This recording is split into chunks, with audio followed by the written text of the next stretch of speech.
Europe 1, 8h35, la revue de presse. Et c'est avec Natacha Polony. Bonjour Natacha. Bonjour Thomas, bonjour Julie et bonjour à tous. Bonjour. Ce matin, une de vos journaux, la révolte gronde et elle vient des patrons.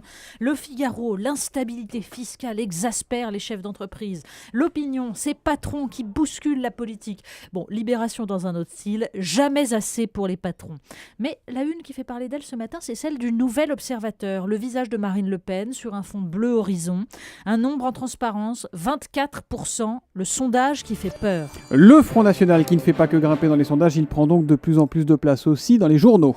Oui, et premier parti de France, nous dit le Nouvel Observateur, sur un sondage concernant les élections européennes. François Bazin rappelle les précautions d'usage. Un sondage d'intention de vote n'est pas une prévision. Mais la dynamique, dit-il, est de ce côté-là. Le FN ne brouille plus les cartes comme aimait tant le faire Jean-Marie Le Pen, il les redistribue. Les catégories qui adhèrent, les personnes âgées, autrefois peu séduites, les ouvriers, près d'1 sur 2, et les anciens électeurs de François Hollande, en tout cas 11% d'entre eux. François Bazin nous décrit le séisme à venir, un François Hollande dos au mur, ne pouvant se contenter de faire tomber quelques têtes, celles de Harlem Désir ou de Jean-Marc Ayrault, la recomposition des forces politiques. Quelques pages plus loin, le Nouvel Observateur publie un entretien de François Hollande avec 3 grands journaux européens. Le thème, comment combattre les populismes. Il admet que les élections européennes pourraient voir arriver au Parlement une majorité d'élus anti-européens.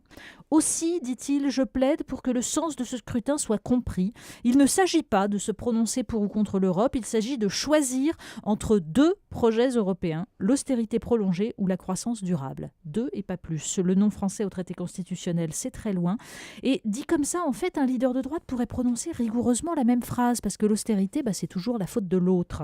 En attendant, les peuples doutent et malheureusement, voilà, le FN prospère. Il y a débat également sur l'identité française, ça se passe dans Le Point.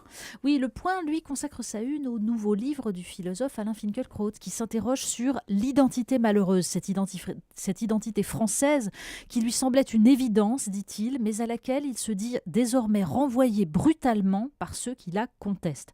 En fait, il assume sa méfiance vis-à-vis d'une frange militante de l'islam. Si on en vient à confondre l'hôte et l'hôte, celui qui accueille et celui qui est accueilli, alors la France n'est plus qu'un aéroport ou une salle des pas perdus. Et quand les journalistes du Point lui opposent que les musulmans qui revendiquent leur spécificité sont français, il répond « Je ne suis pas un Français de souche et déjà je suis français autrement que mes parents. Je détesterais qu'on me dise à l'instar de Maurras que, français de fraîche date, je ne peux pas comprendre le vers de Racine dans l'Orient désert qu'elle devint mon ennui. Reste que pour moi, être français, ce n'est pas être une composante de la diversité française. La France pour moi, ce n'est pas moi, c'est Racine. » Chose amusante, quand on tourne les pages du Point, on tombe sur un article consacré au nouvel Astérix. Astérix, l'esprit français. L'article rappelle le génie de René Goscinny, qui était fait d'allusions littéraires, de références artistiques, et d'un jeu subtil avec les démons français, quand Abrara Coursix, par exemple, va soigner son patriotisme maladif à Vichy. Une psychanalyse de la France, dit Alain Duhamel. Mais qui, parmi les jeunes lecteurs aujourd'hui, comprend ces hommages à Descartes ou à Géricault ? Dommage, car la France, c'est Racine, c'est Descartes et c'est Astérix. Évidemment. Fillon, Sarkozy, Copé, c'est un peu un fauteuil pour 3 en ce moment. Oui, tous les journaux reviennent sur la grosse colère de François Fillon. Libération nous parle du plan com chaotique de l'ancien Premier ministre. Et dans le Figaro, Guillaume Tabar pointe le danger pour François Fillon de sembler faire une fixation sur Nicolas Sarkozy. L'obsession n'est jamais bonne conseillère, dit-il. Du coup, en embuscade, on a Jean-François Copé. Je reviens d'un long voyage, énonce dans le Parisien le born again de l'UMP. Bon, dans l'opinion, c'est moins le côté philosophe qui médite sur la mort des hommes politiques. Jean-François Copé veut envoyer un big kiss aux Français. Gros bisou. Ça, c'est le titre de l'opinion. C'est comme ça, paraît-il, qu'il conclut ses SMS. Vous en recevez pas, vous, des SMS de Copé ? Non, moi non, non plus, donc on ne peut pas savoir. Mais voilà, il paraît que Jean-François Copé est donc sympa, simple, pas du tout ambitieux.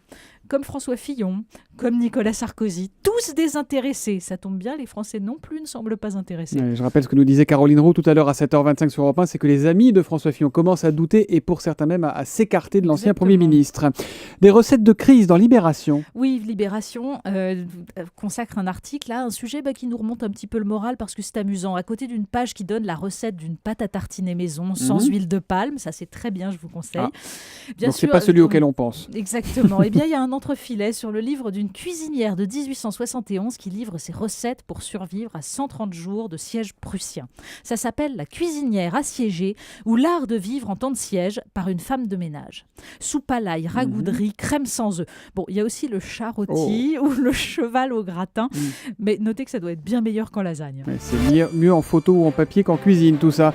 On termine avec des baptêmes pour les écoles. Comment on les appelle, ces écoles ? Eh bien, sur le site slate.fr, Louise Touret s'interroge donc sur le nom qu'on donne aux écoles. Apprend-on de la même manière à l'école Jules Ferry ou à l'école PEF ? Elle pose la question, parce qu'une école PEF, PEF... c'est Titeuf, hein. PEF, c'est aussi un auteur pour jeunesse, par exemple Les mots tordus, etc. Donc, une école PEF vient d'être inaugurée à Saint-Ouen. Alors, elle liste les écoles Coluche, Pierre Bachelet, les Yuri Gagarin dans les banlieues rouges, et bien sûr la star Jacques Prévert, le chantre des cancres qui n'écoute pas le professeur. Puis l'école Philippe Mérieux, l'incarnation des pédagogies modernes. PEF, donc, c'est l'école, dit-elle, à hauteur de l'enfant, qui s'adapte à ses références. Un choix pédagogique, en fait. Et c'est bien ça qu'elle trouve intéressant. La France, ce n'est plus Racine, c'est PEF. Ouais, Bon, et le pas cancre, sûr. Oui, c'est oui. moi, parce que c'est ZEP Titeuf, en fait. Ben voilà. Vous avez raison, c'est PEF, ouais, absolument. Bon, donc voilà.